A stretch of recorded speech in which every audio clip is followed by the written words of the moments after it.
today. So I was thinking the other day about power, who has power.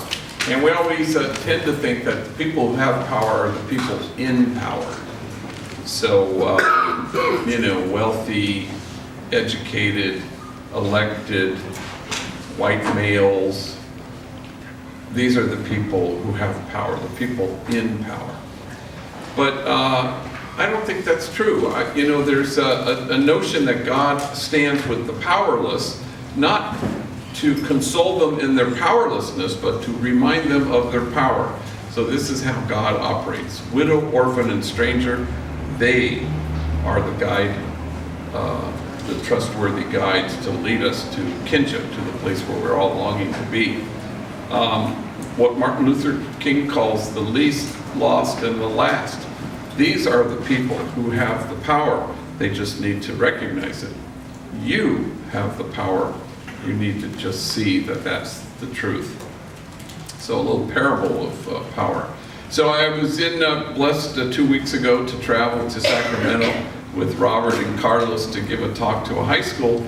And we got there at night, on a Sunday night. It was dark already. And so we landed, and then we had to take this electric shuttle bus from Terminal B to the car rental place. And so we're getting on the bus. So Carlos, who we have called Chamuco, sits in the back of the bus, and Robert's across from me, and I'm across from him. And the bus starts to fill up, and people are taking seats and stuff, but they're avoiding sitting next to Carlos because he has these big-ass devil's horns on his forehead tattooed. And to his credit, he's grown his hair, but you can't really grow your hair on your forehead to cover that up. Oh, I've tried, but and so he's getting them removed, but you can still see these alarming big-ass devil's horns tattooed on his forehead, and people are sidestepping him. They're trying not to sit next to him. So I'm watching this. I'm seeing the seats are empty, and people are standing instead of sitting next to him. Finally, the bus gets so packed that you have to sit next to him, and so the bus is packed, and we start to move from Terminal B to the car rental place, and so we're in midpoint, and suddenly the bus shuts down, and all the lights go off because it's an electrical bus, and we're in a wooded, dark area, and everybody's silent, which seemed odd to me. Nobody's moaning or, oh, come on. Nobody's saying anything, except the woman who's driving the bus, clicking the key, and she goes, I'm so sorry. But it's silence. And finally, someone breaks the silence, and it's Chamuco, our very own Carlos. And he's in the back of the bus, and he says, I saw this in a movie once.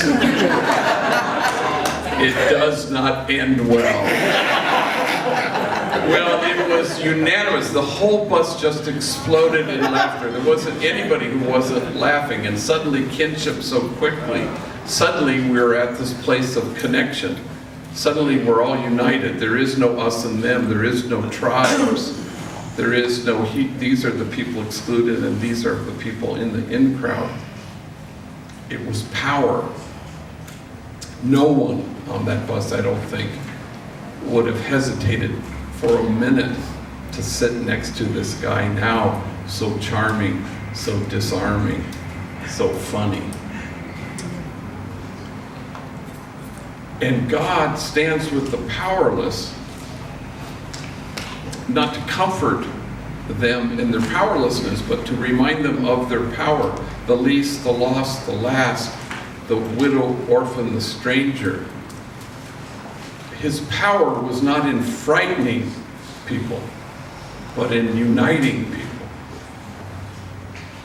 And you have that power. And don't let anybody tell you you don't. Amen.